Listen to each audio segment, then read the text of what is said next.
This is Dolany TV and go, guys. I am ready to rip on this one. Let's friggin' go. Blame the coach works, and yes, sir, the Edmonton Oilers, as of around, I think, 10 o'clock this morning, have a new head coach. And oh boy, does that feel so sweet to say. You guys know I was a vocal critic over the past 2-3 weeks of head coach Todd McLellan, and finally the axe falls on his head and he is out as head coach of the Edmonton Oilers, and in his place comes one of the most winningest coaches in the NHL. 800 plus wins. Yes, sir. Ken Hitchcock is now the head coach of the Edmonton Oilers, born December 17th, 1951, age 66. Ready to coach in Edmonton for the first time in his career as an Edmontonian, boys. This is excellent. You know what? Honestly, this is perhaps the most Edmonton Oilers move the Oilers could possibly make to replace McLellan. Let's go through that in a few short sentences. So what do I mean by that? It's not the old boys club. They didn't bring in friggin' Craig McTavish again. They didn't bring in somebody else from the 80s teams. No, they brought in an actual Edmontonian to coach the Edmonton Oilers in replacement of the coach that they fired.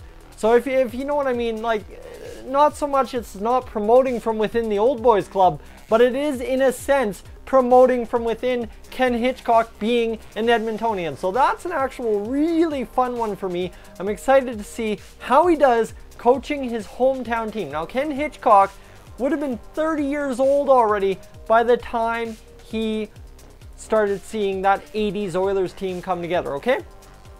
So that's a pretty fun little mess around statistic or stat, whatever you want to look at it, interesting fact, whatever, on Ken Hitchcock. Now let's go and, well, shall we discuss why I believe head coach Todd McLellan was fired for the 70th time in a video? It's as plain as simple as this. I talked about the defensive incompetence and, of course, the line juggling that never seemed to end and never seemed to work. Well, two things like that are going to get you fired as a head coach.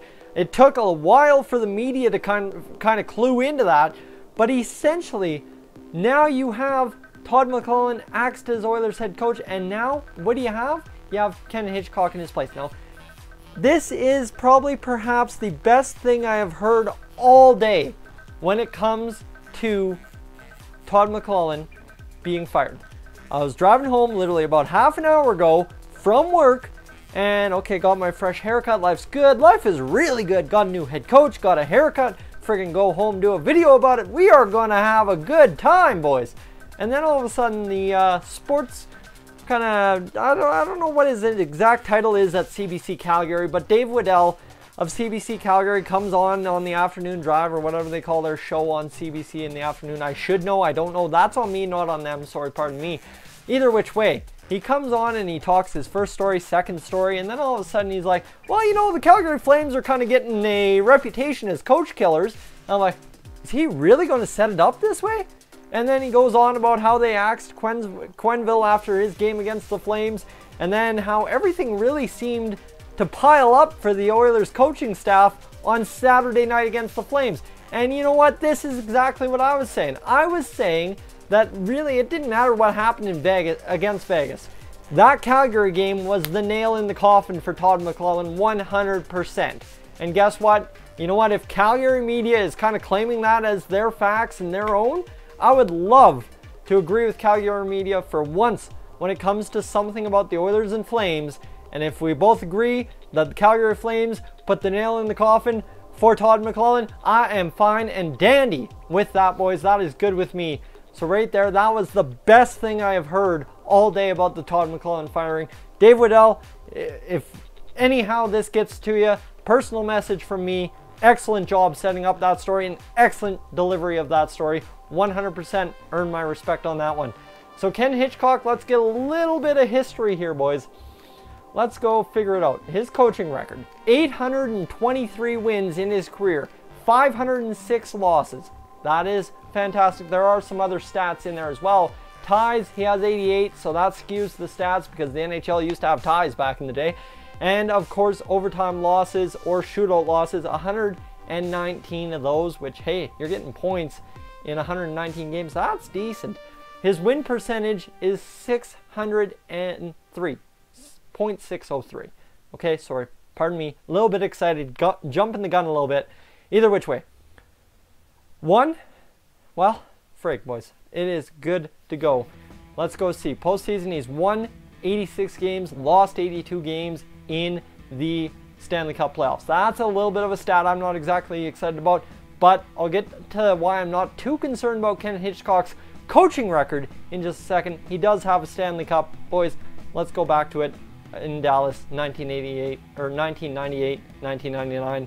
I need not further discuss. And then the following year in 1999, 2000, he lost in the Stanley Cup Finals.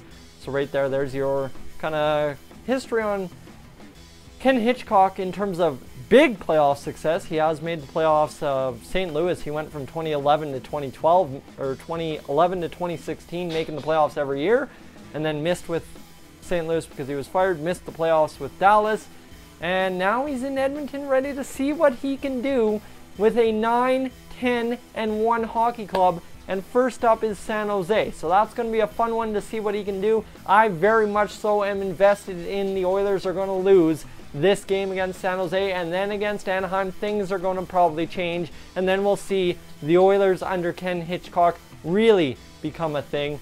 So either which way, I'm kind of excited to see what Ken Hitchcock can do as coach of the Edmonton Oilers. Now, the intrigue here.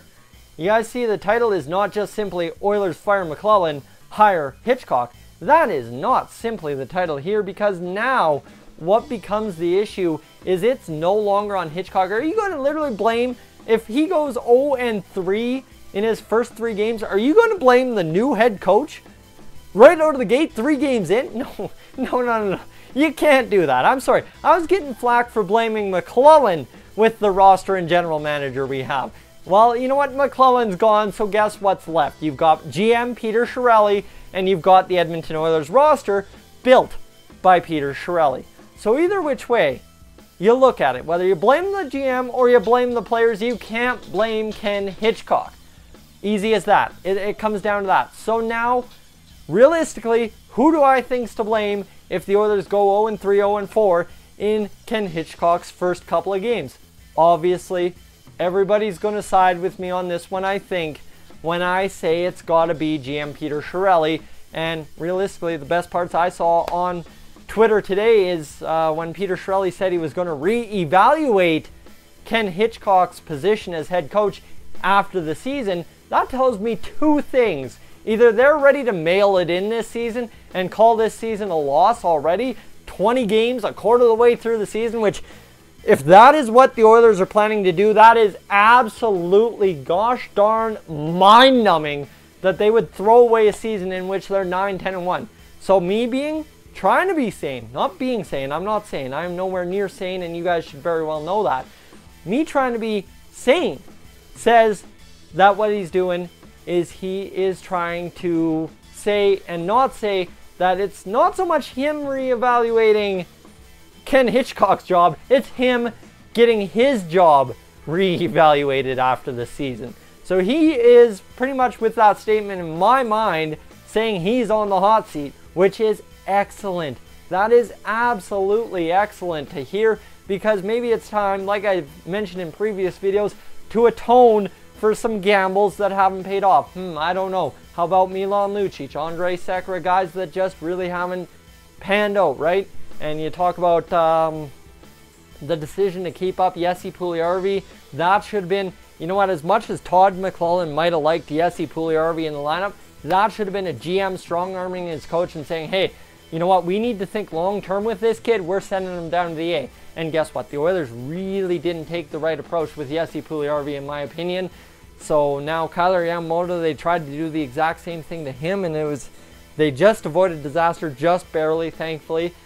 And the defense, Peter Chiarelli's gotta take ownership for how terrible our defense is. Like, come on, boys.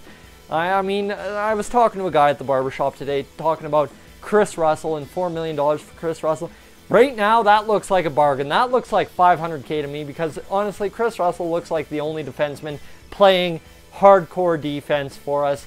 But if anyone else starts pulling their weight, It is a disastrous contract. Come on now. So, guys, I'm going to take a breath. I'm going to take a sip of Pepsi. And then I'm going to get over and turn it over to you guys because it's as simple as that. What do you guys think? I've gone through and I've labeled off things. I don't want to put too much on Ken Hitchcock because realistically it's up to him to go out there and show and prove what he's got. I like his track record. It should work out. I don't know. Like I said, if it doesn't work out, it's not on him. It's on the roster and the GM, and it's simple as that. That's why I went on that rant about Peter Chiarelli. So, guys, thank you so much for tuning in to Dolany TV. I'm Tyson, and I will catch you guys in next Oilers Talk.